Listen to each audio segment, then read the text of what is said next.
Hi అండి. Welcome to our channel రుచికరమైన విందు. పచ్చళ్ళ సీజన్లో ఈ మామిడి అల్లం పచ్చడి ఒక్కసారి ట్రై చేయండి.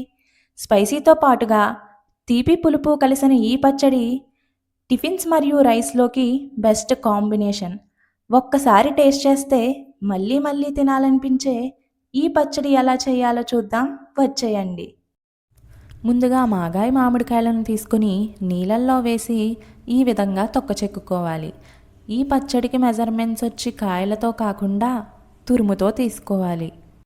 ఇప్పుడు తొక్క తీసుకున్న మామిడికాయలు 4 గ్లాసుల మామిడి తురుము వచ్చేలా తురిమి పక్కన పెట్టుకోండి.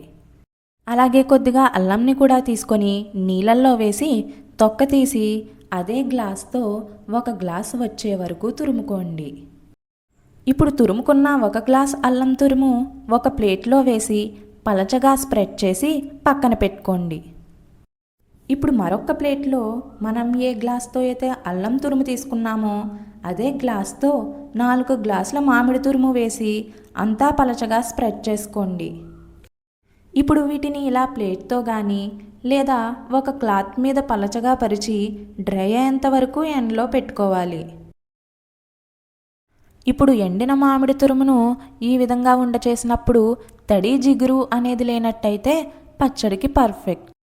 ఇప్పుడు ఈ తురుమును ఒక మిక్సీ జార్లోకి వేసుకొని నీళ్ళు అనేవి వేయకుండా వీలైనంత మెత్తని పేస్ట్గా చేసుకోండి. అల్లం ఈ విధంగా డ్రై అయ్యాక మరొక మిక్సీ జార్లోకి వేసుకొని వీలైనంత మెత్తని పౌడర్లా చేసుకొని పక్కన పెట్టుకోండి. ఇప్పుడు స్టవ్ ఆన్ చేసి లో ఫ్లేమ్లో పెట్టుకొని కడాయి పెట్టి అందులో మనం ఏ గ్లాస్తో అయితే అల్లం మరియు మామిడి తురుము తీసుకున్నామో అదే గ్లాస్తో 1 గ్లాసు బెల్లం, 1 గ్లాసు పంచదార, 1/2 గ్లాసు నీళ్లు వేసి గరిటెతో మిక్స్ చేసుకుంటూ పంచదారని పూర్తిగా కరగనివ్వండి. పంచదార ఈ విధంగా కరిగిన తర్వాత స్టవ్ ఆఫ్ చేసి చల్లారనివ్వండి.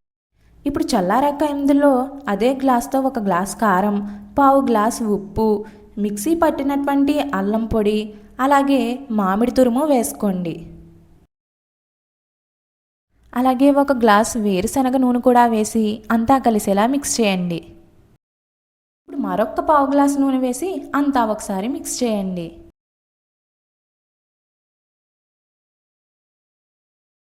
ఇప్పుడు పచ్చడి మొత్తాన్ని ఒక గాజు జాడీలోకి వేసుకొని 3 రోజుల తర్వాత మరొక్కసారి మిక్స్ చేయండి.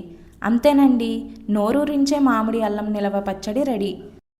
ఈ రెసిపీ మీకు నచ్చినట్టయితే లైక్ చేయండి, షేర్ చేయండి. ఇలాంటి మరిన్ని రెసిపీస్ కోసం మన ఛానల్ని సబ్స్క్రైబ్ చేసుకోండి.